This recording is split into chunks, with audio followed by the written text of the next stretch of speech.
Beds. One day, after many weeks of loud talking, Helen packed a bag and slammed the front door and never came back.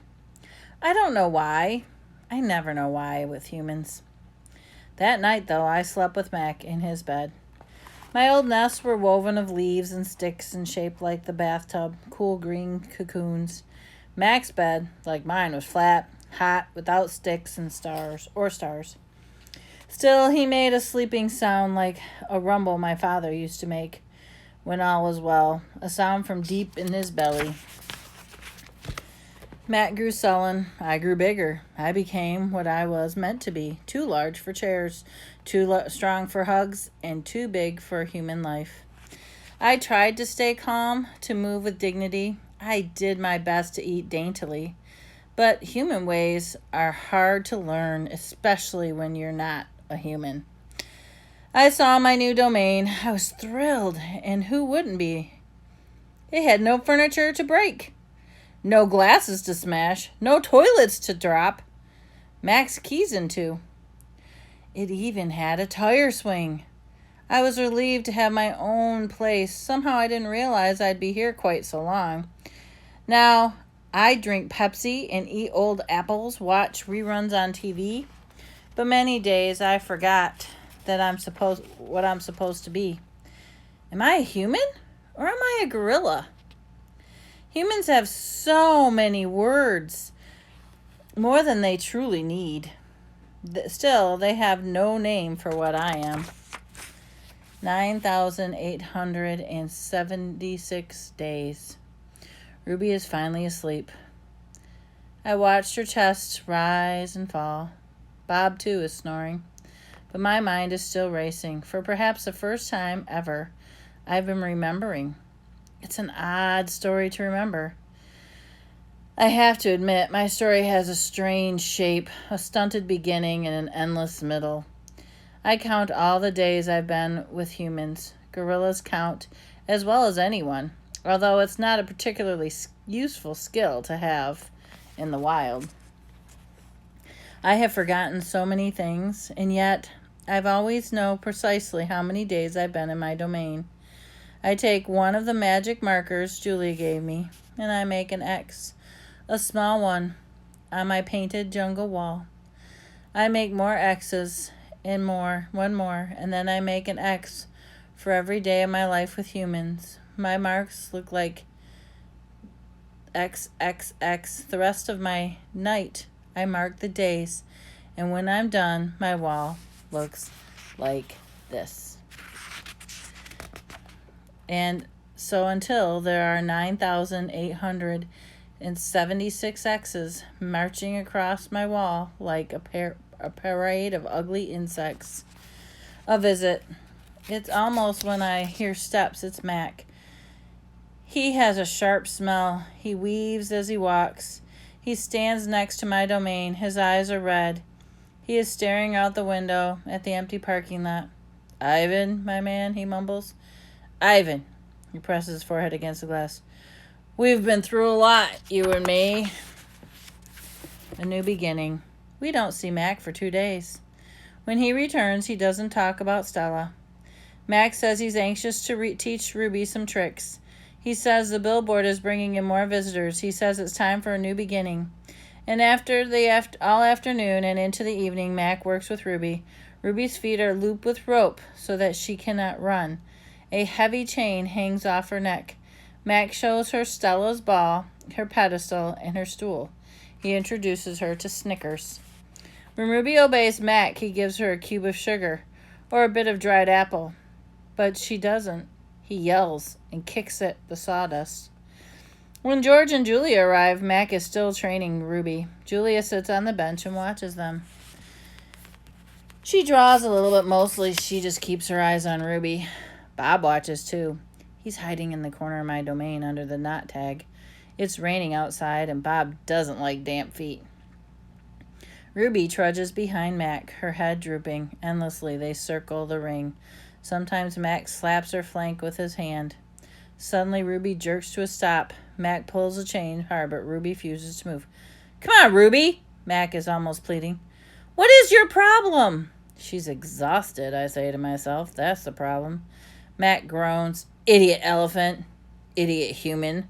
But Bob mutters. Walk, Ruby, I say.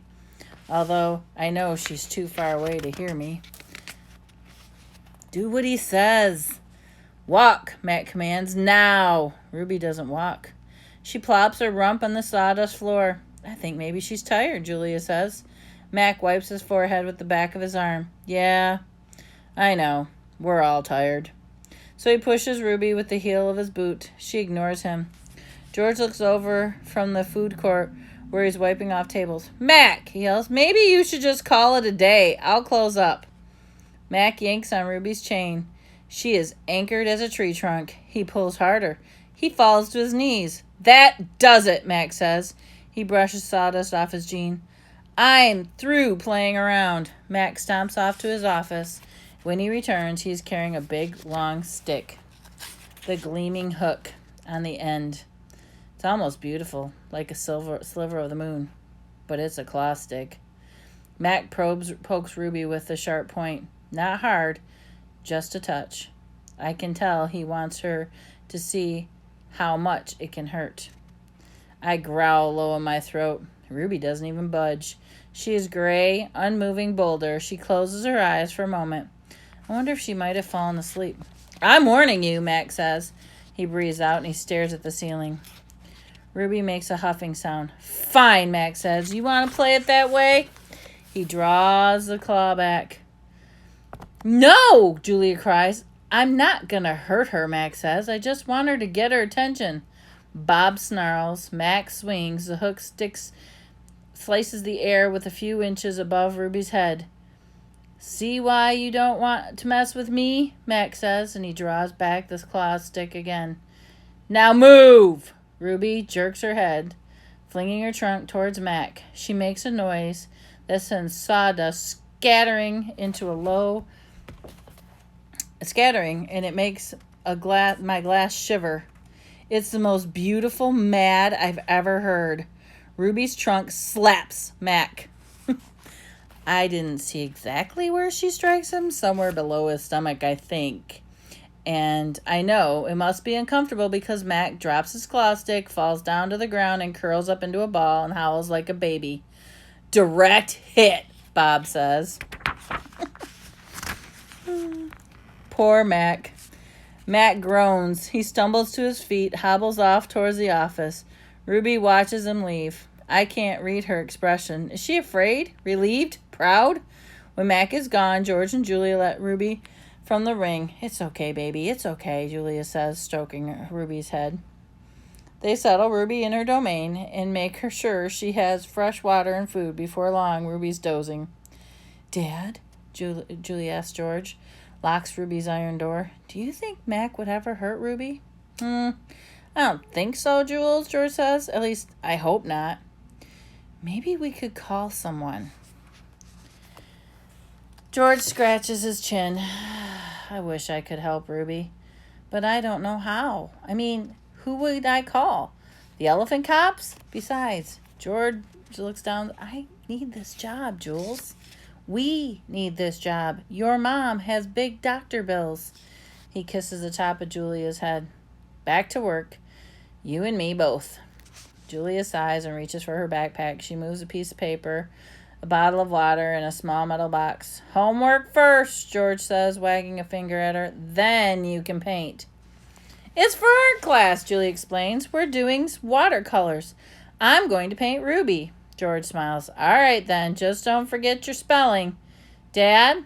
Julia asks again. Did you see Mac's face when Ruby hit him? George nods. Yes, he says solemnly. Yeah, I did. He shakes his head. Poor Mac. He turns, and only then do I hear him laughing. Julia opens the metal box, and I see a row of little squares, green, blue, red, black, yellow, purple, and orange. The colors seem to glow. She pulls out a brush with a thin tuft of the tail at its end. She dips the brush in the water and wets the paint, and then wraps the red square. Then the brush meets the damp paper. Pink petals in color unfurl from the morning flowers. I can't take my eyes off the magical brush. For the moment, I am thinking about Ruby and Mac and the claw stick and Stella. Almost. Julie touches the red again, and then the blue, and then suddenly there's purple and a ripe grape. She touches the blue on her paper and turns the summer sky black and the white, and now I see that she is painting a picture of Ruby. I can make out her floppy ears and her thick, thick legs. Julia stops painting. She takes a few steps back, hands on her hips, and gazes at her work. She scowls. It's not right, she says, and she glances over her shoulder at me. I try to look encouraging. Julia starts to crumple up the paper, then reconsiders. Instead, she slides it into my cage and the spot where my glass is broken. Here you go, she says. A Julia original.